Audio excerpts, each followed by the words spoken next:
Continuamos hoy, amigo oyente, nuestro viaje por el libro de Levítico.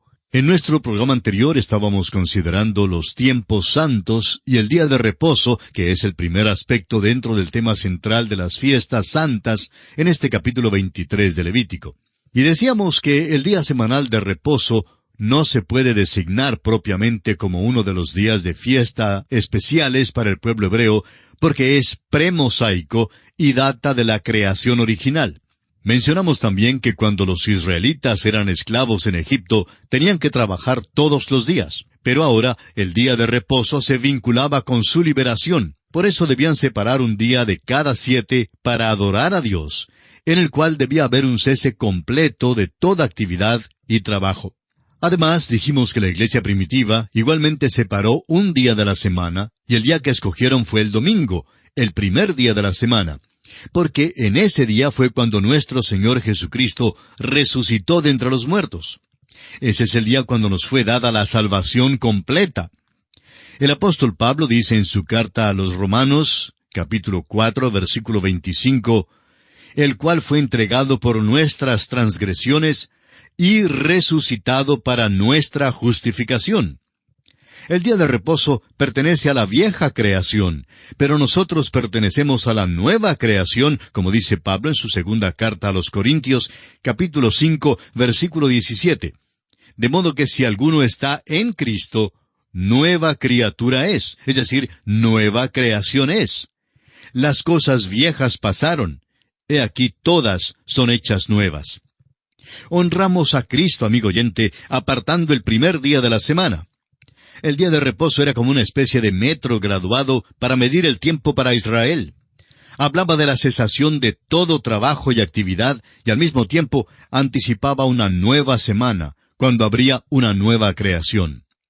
También fue profético el día de reposo en el hecho que anticipaba la redención. El hombre perdió su reposo en la primera creación, pero ahora el reposo se puede obtener por medio de la redención. El escritor a los Hebreos nos dice en el capítulo 4 de su carta, versículos 9 al 11, por tanto, queda un reposo para el pueblo de Dios, porque el que ha entrado en su reposo, también ha reposado de sus obras como Dios de las suyas. Procuremos, pues, entrar en aquel reposo para que ninguno caiga en semejante ejemplo de desobediencia. Nuestro reposo viene mediante la redención y sólo por medio de la redención. Hay un reposo para el pueblo de Dios. ¿Cuál es? Sus pecados les son perdonados. El Señor Jesucristo dijo en Mateo capítulo 11, versículo 28, Venid a mí todos los que estáis trabajados y cargados, y yo os haré descansar. El reposo y la redención constituyen el aspecto doble del día de reposo. El día de reposo no era un día de fiesta. Estaba relacionado con la semana y no con el año. No era una fiesta, sino un tiempo señalado y separado. Y pasamos ahora a considerar el segundo aspecto en nuestro estudio del capítulo 23 de Levítico, que es el tiempo santo de la Pascua. Leamos los versículos 4 y 5. Estas son las fiestas solemnes de Jehová, las convocaciones santas, a las cuales convocaréis en sus tiempos. En el mes primero, a los 14 del mes, entre las 2 tardes, Pascua es de Jehová. La descripción de esa fiesta nos fue dada ya en Éxodo capítulo 12, pero aquí está en el calendario de Dios. Este versículo al decir, estas son las fiestas, aclara que las fiestas principiaban propiamente con la Pascua y no con el día de reposo. En Éxodo capítulo 12, versículo 2, Dios dijo, Este mes os será principio de los meses. Para vosotros será este el primero en los meses del año. Este tiempo santo representa el sacrificio de la muerte de Cristo y el valor de su sangre. El apóstol Pablo dice en su primera carta a los Corintios, capítulo 5, versículo 7, Limpiaos pues de la vieja levadura, para que seáis nueva masa, sin levadura como sois, porque nuestra Pascua, que es Cristo, ya fue sacrificada por nosotros. La Pascua tuvo su origen en el evento histórico de la última de las 10 plagas en Egipto, con la muerte de los primogénitos. En la primera Pascua, se le instruyó al pueblo israelita que cada familia debía matar un cordero y poner la sangre del cordero en los 2 postes y en el dintel de sus casas. tenían que permanecer adentro, asar el cordero y comerlo todo. El ángel de la muerte pasaría por sobre cada puerta que tenía puesta la sangre. Cuando lleguemos en nuestro estudio al libro de Números, capítulo 9, notaremos que Israel también guardó la Pascua en el monte Sinaí. La Pascua fue celebrada en la noche del arresto del Señor Jesucristo, después que Él había celebrado la Pascua con los discípulos y había instituido una nueva fiesta. Luego vemos al Cordero inmolado en Apocalipsis, capítulo 5, versículo 6. Creemos que la Pascua se celebrará de nuevo en el reino. El Señor Jesucristo dijo en Lucas, capítulo 22, versículo 16, «Porque os digo que no la comeré más hasta que se cumpla en el reino de Dios». Y llegamos ahora al tercer aspecto dentro del tema de las fiestas santas, en este capítulo 23 de Levítico, que es el tiempo santo de los panes sin levadura.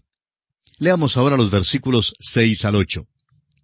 «Y a los 15 días de este mes es la fiesta solemne de los panes sin levadura a Jehová. 7 días comeréis panes sin levadura. El primer día tendréis santa convocación, ningún trabajo de siervos haréis. Y ofreceréis a Jehová 7 días ofrenda encendida. El séptimo día será santa convocación. Ningún trabajo de siervo haréis». Aunque ésta se considera como una fiesta aparte, es ligada estrechamente con la Pascua. La Pascua era celebrada un día, y al día siguiente, el primer día de la semana, comenzaba la fiesta de los panes sin levadura. Aún su origen histórico estuvo relacionado directamente con la Pascua. Usted puede referirse a Éxodo capítulo 12, versículos 14 al 28. Los panes sin levadura tenían que ser comidos por 7 días, empezando con el día después de la Pascua. La levadura aquí, como en otras partes de la Biblia, es un símbolo de la maldad. Los panes sin levadura hablan de la comunión con Cristo que es basada en su redención y que es mantenida por el caminar santo del creyente. Así lo expresa Pablo en su primera carta a los Corintios, capítulo 5, versículos 7 y 8, donde dice, «Limpiaos pues de la vieja levadura, para que seáis nueva masa, sin levadura como sois, porque nuestra Pascua, que es Cristo, ya fue sacrificada por nosotros». Así que celebremos la fiesta, no con la vieja levadura, ni con la levadura de malicia y de maldad, sino con panes sin levadura, de sinceridad y de verdad. Ahora, ningún trabajo servil podría hacerse en esta fiesta, pues en aquellos días los participantes debían descansar de sus trabajos diarios. Había que ofrecer ofrendas encendidas, o sea, holocaustos, ofrendas de alimento y ofrendas por el pecado. El primero y el séptimo día de la semana de los panes sin levadura eran los días específicos para una santa convocación de todo el pueblo. En los evangelios de Mateo y Marcos, la Pascua y los panes sin levadura se consideran como una sola fiesta. Significa que el valor de la sangre de Cristo continúa para el creyente después que es salvo. El apóstol Juan dice en su primera carta, capítulo 1, versículo 7, «Pero si andamos en luz, como Él está en luz, tenemos comunión unos con otros, y la sangre de Jesucristo su Hijo nos limpia de todo pecado». La sangre de Jesucristo continúa guardándonos limpios. Este es el significado de la fiesta Masoth de los panes sin levadura. La Pascua hablaba de la muerte de Cristo por nuestros pecados. Ahora, después de su muerte, debemos mantener nuestra comunión con Él sobre la base de que Él murió por nosotros. Debemos permanecer limpios mediante la confesión de los pecados. Recuerde usted las palabras del Señor Jesucristo mismo a Pedro en Juan capítulo 13, versículo 8. «Si no te lavare, no tendrás parte conmigo». Y pasamos ahora a considerar el cuarto aspecto dentro del tema de las fiestas santas, en este capítulo 23 de Levítico. Este aspecto es el tiempo santo de las primicias. Leamos los versículos 9 al 11. «Y habló Jehová a Moisés diciendo, Habla a los hijos de Israel y diles, Cuando hayáis entrado en la tierra que yo os doy, y seguéis su mies, traeréis al sacerdote una gavilla por primicia de los primeros frutos de vuestra siega. Y el sacerdote mecerá la gavilla delante de Jehová, para que seáis aceptos. El día siguiente del día de reposo la mecerá». Esta fiesta de las primicias no podía ser celebrada sino hasta después que Israel hubiese salido del desierto y entrado en la tierra prometida. Cuando hubieran sembrado el grano en la tierra, tenían que esperar la formación de las primeras espigas. Entonces, cuando vieran un tallo con su fruto maduro en uno y otro lugar, tenían que cortarlos y juntarlos en una gavilla. Entonces tenían que traerla al tabernáculo donde el sacerdote la ofrecería al Señor. Ahora no se nos da el día exacto en que esto se hacía. Puede haber sido en el primer día de los panes sin levadura o en el último día de aquella fiesta. Pero lo importante para nosotros es que se hacía en un primer día de la semana. Y esto es muy importante porque Cristo mismo es llamado las primicias. El apóstol Pablo, en su primera carta a los Corintios, capítulo 15, versículo 20, dice: «Mas ahora Cristo ha resucitado de los muertos, primicias de los que durmieron es hecho». Y más adelante, en el versículo 23 de este mismo capítulo, dice: «Pero cada uno en su debido orden, Cristo las primicias, luego los que son de Cristo en su venida». El tiempo de su resurrección es claramente declarado en Mateo 28:1, donde leemos: «Pasado el día de reposo, al amanecer del primer día de la semana, vinieron María Magdalena y la otra María a ver el sepulcro». Algún día la iglesia será incluida en la resurrección, pero hasta el momento, Él es el único que ha sido levantado en un cuerpo glorificado. En el arrebatamiento de la iglesia, todos resucitarán. Habrá una salida de las tumbas exactamente como Cristo salió. Él es las primicias, luego saldrán los que son de Cristo en su venida.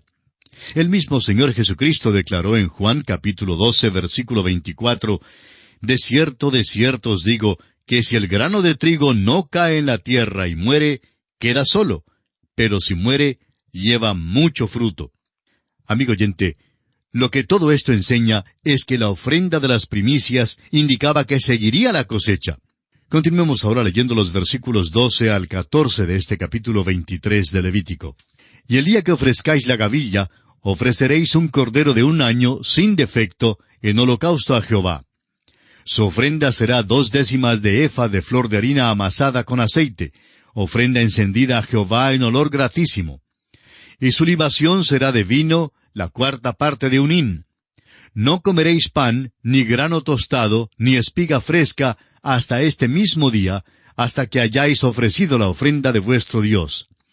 Estatuto perpetuo es por vuestras edades en donde quiera que habitéis». Lo primero que notamos aquí son las ofrendas que acompañaban la celebración de este día. Pero vemos que no se incluye ninguna ofrenda por el pecado, porque más tarde sería incluida en la muerte de Cristo. Fue entonces cuando Él arregló la cuestión del pecado. En cambio, estas ofrendas mencionadas aquí son de olor grato. El apóstol Pablo en su segunda carta a los Corintios capítulo 5 versículo 21 dice: «Al que no conoció pecado, por nosotros lo hizo pecado, para que nosotros fuésemos hechos justicia de Dios en él».